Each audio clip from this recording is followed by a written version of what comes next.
5, 4, 3, 2, 1. Ta-da! Break. The cab area has had some modifications, namely controls for the light bar on top. Those will be removed when we remove the light bar, as well as the additional wiring that supports that light bar. And we'd also know that we need to find the old style radio head units that would have been mounted on the dash. There's some battery packs in here, or actually there's some flashlight charging stations that we will remove. We know we need to get rid of that. We believe the headliner to be correct, and again we can see the spotlight handles coming in through the front of the vehicle. We know that we need to remove those. So hopefully folks out there have some good images of the interior.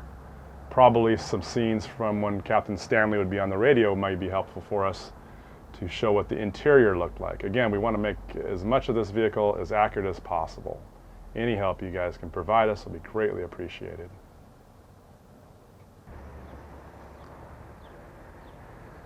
This is the top of the fire engine, obviously.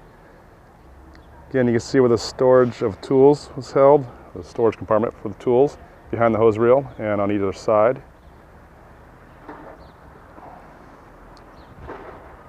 And then the hose bed, the ground monitor is in the building right now.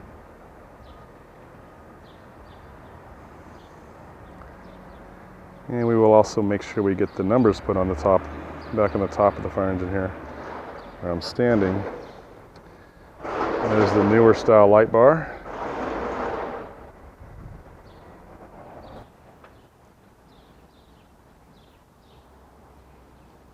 The scene here showing you the jump seat area.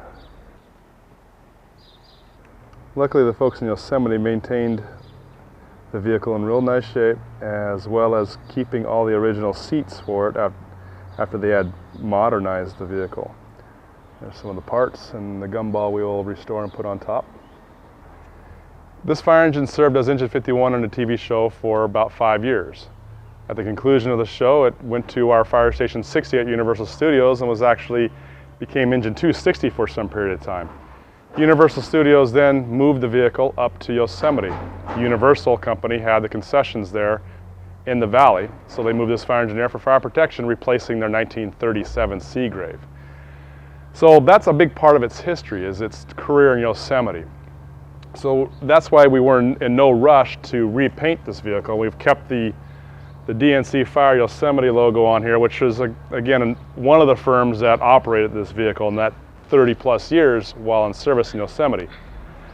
So all this, before we repaint the vehicle, will be documented, photographed real well, so that we preserve that part of this vehicle's history, not just its most famous past. Again, our compartments right now are kind of junk bins. We happened across a bunch of parts and fittings one day and loaded them on here. So I assure you, when we're done with the restoration, Engine 51 will not simply be Fred Sanford's junk truck.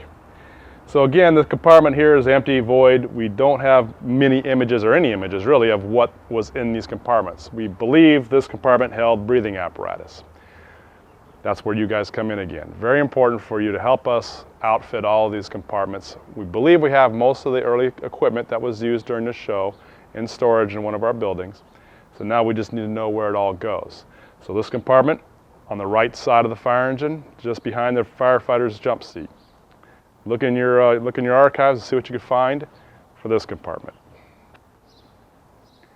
Now this compartment, located on the right side of the fire engine in front of the rear duals, ordinarily on LA County fire engines would carry a soft suction, a bypass, salvage covers, fittings, maybe hydrant tools. So we want to make sure we get the right equipment in there. And the period that this show represented would have had a gray-colored white or white-colored cotton jacket hose. Right now we just have a piece of polyester hose in here. It's yellow, which is our current issue. So when we're done, we'll have the correct hose and fittings in this compartment as well with your help. This compartment is the right rear compartment. Ordinarily on LA County fire engines today, we carry all of our medical equipment in here. We do have the old style E&J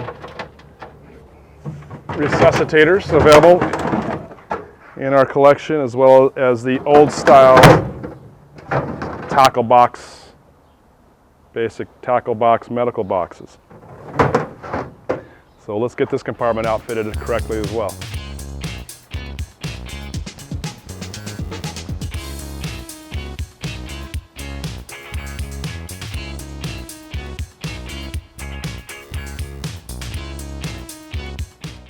Now we're on the left side of the vehicle, the left front compartment. Again, it's empty. A lot of the LA County fire engines generally have a toolbox in here. Usually they were made out of wood.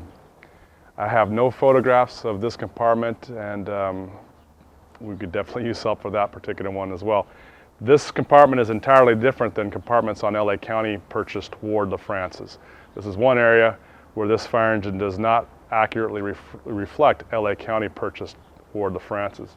What's different about this particular compartment as opposed to LA County fire purchased Ward LaFrance's is a very tall compartment. The County Ward LaFrance's, it didn't sit this low. It was a much smaller compartment compared to this one here.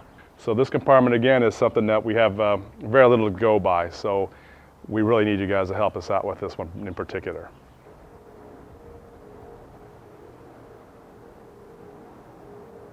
This compartment, left side, right in front of the left rear duals, generally considered the engineer's compartment, another engineer's compartment where his fittings would have been held, and again, possibly soft suction, bypass, hydrant fittings. There's been some modifications, some thin sheet metal shelves installed, or a shelf installed here, probably by the folks in Yosemite. So we need to remove all that, fill all the holes, and put it back to original. Compartment above it, again, would have been full of fittings to help make connections to the fire pump or to other hoses coming into the fire engine.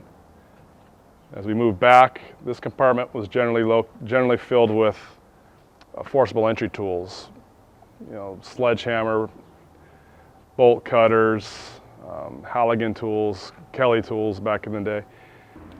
The last compartment we're looking at is the left rear compartment. And this is where we generally would have fire nozzles and maybe gated Ys, Siamese, just different fittings, but mostly associated with nozzles. We do have a good selection of nozzles that were used in that period, so we should be able to outfit this compartment completely with the correct nozzles and fittings. We just need to know how many and how it was all arranged in there, and that's where, again, we're coming to you for assistance.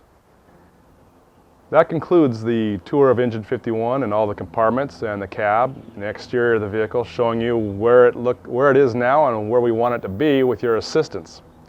We need your help with the photos, with video clips.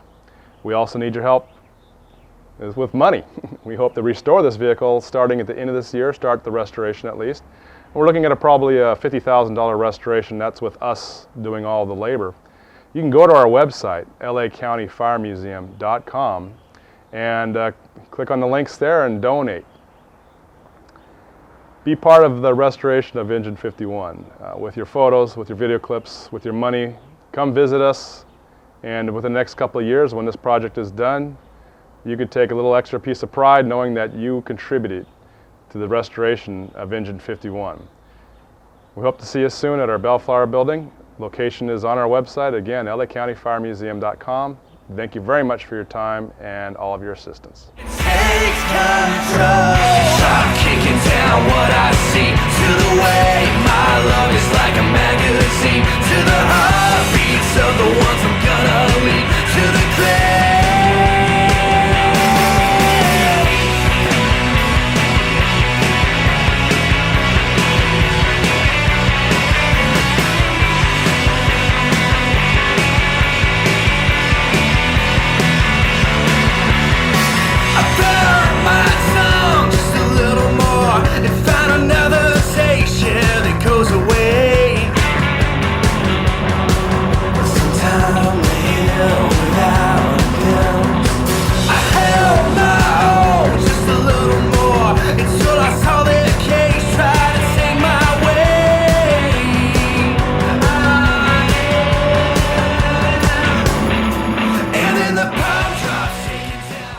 Oh, we gotta stop and take a break.